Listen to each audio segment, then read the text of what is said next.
And I did it. And guess what? It was really simple. And now I'm mad at myself because I could have had this 2 years ago.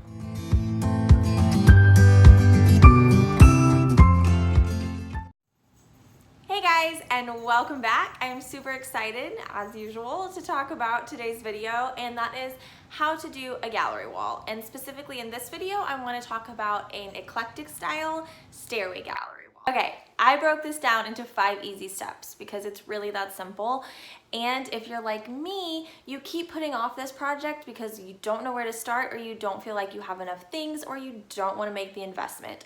I've had my house coming up on almost 2 years now, and I've wanted to do this gallery wall since I bought it, and it just happened. And that was because I kept thinking, I want it this way, I want it that way, I don't have this piece, I have to buy this, and I just kept putting it off. And then finally I was like, I'm just gonna see what I have. And I did it, and guess what? It was really simple, and now I'm mad at myself because I could have had this 2 years ago. Okay, so before we start our first 5 steps, I want you to think about your space and where you're putting this gallery wall, because I'm sure you've already found that, you've thought about it, and you know where you want it, right? How big is it? Is it an odd-shaped wall? Is it a perfectly square wall? Is it huge? Is it little? Kind of think about what you're going to need, and then I want you to think about what you want your desired outcome to be. There are so many types of gallery walls that you can do, whether like in this video you're wanting something more eclectic that's going to be a combination of photos and artwork and knickknacks and all those different things, or if you're wanting to streamline it. Maybe you only want black and white photos in black frames. Maybe you only want art. Maybe you only want knickknacks. It's totally your call, but you have to see what you want and then start planning the process. So for me, I knew I wanted it to fit the theme of kind of my living room. When you walk in my front door, my living room and my stairway, which is right here, it's all open. So my gallery wall, which you can kind of see, but I didn't want you to see the reveal until the end, it's all open and you can see it. So I needed it to match and kind of feel like the same space, as well as wanted it to feel like the same space. I wanted it to kind of make my living room seem a little bit bigger because like it went all the way to that back wall in my stairwell. So I knew that I wanted it to have the same feel and the same types of pieces. Okay, so once you decide what type of gallery wall you want and where it's gonna go, then we can start step 1, which is go search your house, because I guarantee you have more than you think and probably too much to already do it. So search the attic, search the backs of your closets to get all of those photo frames that I know you've been storing for like 10+ years and don't know what to do with because they don't match your home decor anymore. Guess what? You can always paint a picture frame. And if you're doing an eclectic style, it might look great just as is. You just haven't thought about it. Don't just think about photos, but think about all those things that could be sentimental to you as well. This could be letters from your husband or your wife, or drawings from your children. Whatever it is that you want to see every single day that makes you happy, gather it together. Also think about things that make you happy. It doesn't have to be a piece of art or a piece of paper to put on a wall. You can hang almost anything. For us, we have a lot of old pieces that we've had for years and things that Chris brought with him when he moved in. Things like this really cool old telephone that I love, and when he brought it, I was like, I want to do something with that. I just had no idea what. And when we started the gallery wall process, I was just like, it's going. That's where it's gonna go. I also have a shelf that if you saw my last blog post on tiandtaupe.com, you saw me completely redo my laundry room, and we DIY brand new shelves for it. But then I also had a shelf that was in my laundry room before that I loved the shelf, I just didn't want it in the room, and now I had nothing to do with it. So I was like, I want to put that in my gallery wall. You can think outside the box. Shelves are a great thing too, because you can also decorate them with things that you can't hang. So I have a shelf, I have a cool old phone, I have keys that Chris got me. I think it was for Valentine's Day. We have things that we framed that he found in like abandoned places, and just all sorts of neat things that we love to look at that make us happy and creates the home for us, because they're things that we love, that we can now put on display and gather them all together. Which is lay it out on the floor.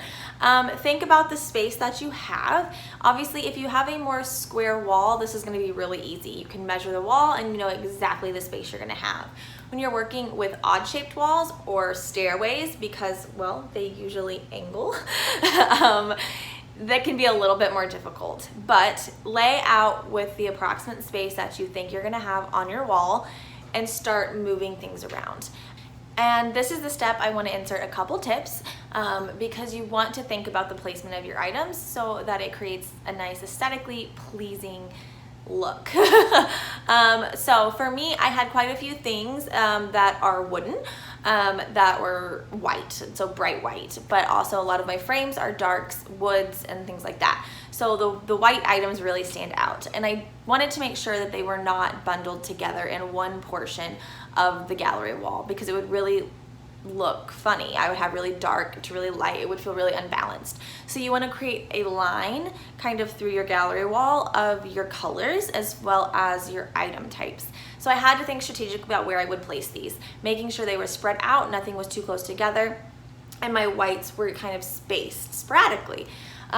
You also want to think about your things. So if you are incorporating trinkets or items and not just pictures or frames, you want to do the same and not have them all grouped together and all your frames grouped together, but create consistency so your eye flows naturally throughout your gallery wall. So really think about that as you're placing the items out on the floor.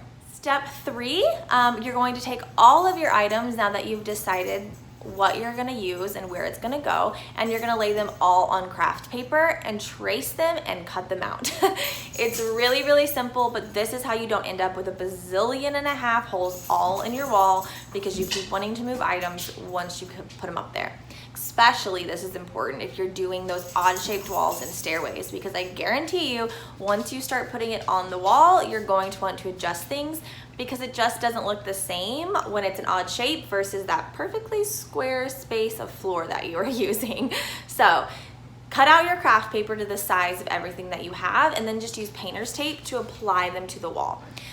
When you had them laid out, just make sure you take a picture of your layout, and you can kind of use that as your guide when you go to start taping them on the ground, or not the ground, on the wall, and then start adjusting things.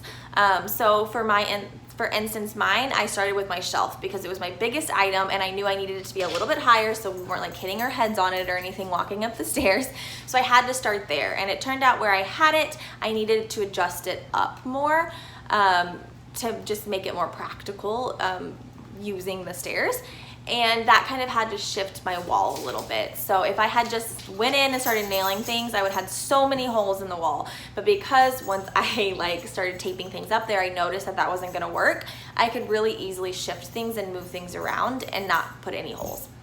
So do that first. And I also suggest doing this before you actually decide which pictures you're going to put in what frames, because if you do have to move your frames around once you start putting it on the wall, this way you can create that consistency for what I talked about earlier in your colors and making sure they're spread out. So if you already decided on the floor what pictures you're gonna put where, and then when you get up here you move it around and then now you have all of these same colored things together, it's gonna be much more frustrating than if you just wait. So once you get it all taped up there, then you can decide what pictures you want to put where or what pieces of art you want to put in frames. And then step 5, hang it up. So you can just put nails right through that paper and then tear the paper off and hang up your item. And then you can just step back and you can look at the beautiful, beautiful gallery wall that I know is now in your home.